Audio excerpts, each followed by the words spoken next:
Ito ang kutsintang kapag natikman mo ay hahanap-hanapin mo. Malambot at malagkit. So, eto yun guys. Para makabuo nga ng magandang kutsinta, dito ay naghanda na ako ng malalim na bowl at saka ng filter. So, 4 na cup po ng all-purpose flour ang aking gagamitin para sa kutsintang to. Idinire ko na nga ito sa aking filter o yung salaan para once na aking salain yung mga harinang aking gagamitin ay masala yung mga namumuo. At dito naman, meron din akong 4 cups ng white sugar. 2 cups nga lang muna yung aking inuna dito. At kung makikita ninyo ay buo-buo.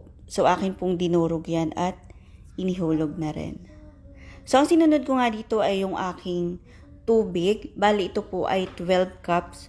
Katumbas po siya ng 2 pitchel. So, hindi po pare-pareho ang size ng pitchel. Basta po yan ay 12 cup ng tubig. Na ang paglalagay ay hindi sabay, kundi konti-kunti lang hanggang sa mamix nyo na lahat yung harina. So, ganun po ako gumawa ng kutsinta. Then, inahalo ko hanggang sa maramdaman mo na wala nang buo-buo dun sa harina mo. Then, eto nga yung aking lye water.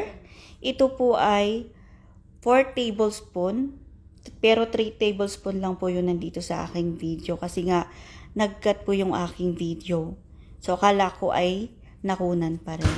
So, 1 teaspoon lang po yung aking food coloring dito. Pwede rin pong aswete pero wala pong aswete dito eh.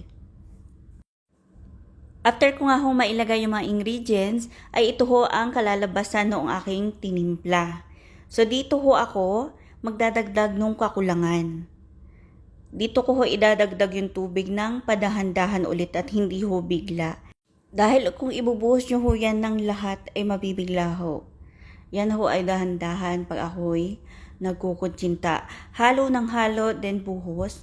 Then, dito ko na rin po inilagay yung remaining na sugar na 2 cups. Sinala ko pa rin siya. At pagkatapos ay hahaluin ulit. So baka ho sabihin yung napakatrabaho naman, pwede namang sabay-sabay. Ganon po talaga yung paggagawa ko dito sa aking kutsinta. Kahit po nung ako ay nagtitinda pa, ganito po yung process ng aking pagtitimpla. So eto nga at akin na uling hahaluin hanggang sa matunaw na yung asukal at mararamdaman naman po yun. So itong gamit kong bowl ay malaki po ito at saka stainless kaya ramdam ko yung sugar kung okay na.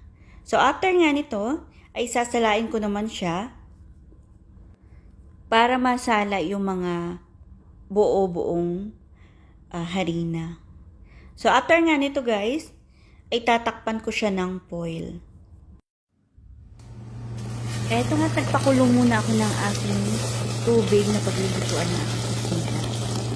At eto na nga yung aking in-overnight na pang-kutsina. So, eto na yun guys. Hahaluin ko lamang po ulit ito para ma-mix ulit siya. Kailangan po sa part na ito ay halong-halo para yung harina ay ma-mix ng maayos. At pagkatapos ay aalisan ko po ito ng bula para po makinis yung ating kutsinta at hindi mag-aano kapag naluto na. So ito nga pong gamit ko ay medium size.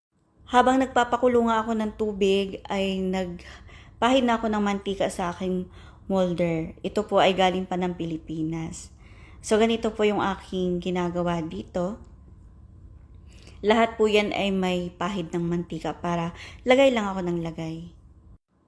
Kailangan sa pagkukutsinta po ay double time para hindi po tayo mahuli lalo na kung paninda.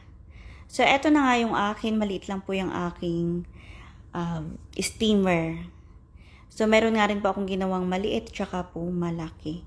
So, eto yun. Wala po siyang cover na katulad sa Pilipinas ay may katsa. So, ito po ay 20 minutes. So, after 20 minutes po, eto na yung aking kutsinta.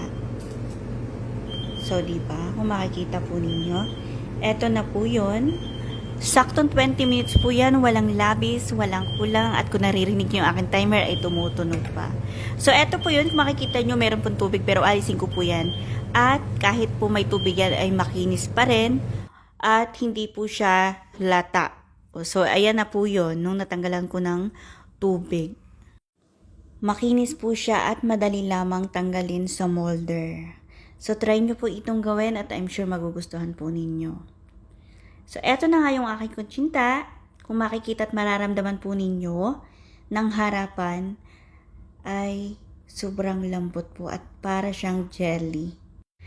Try nyo na nga gawin at I'm sure magugustuhan ninyo. At kahit na ng inyong magiging customer. Kasi yung aking mga customer na nasa Pilipinas, tinatanong ako kung kailan ako ulit magtitinda.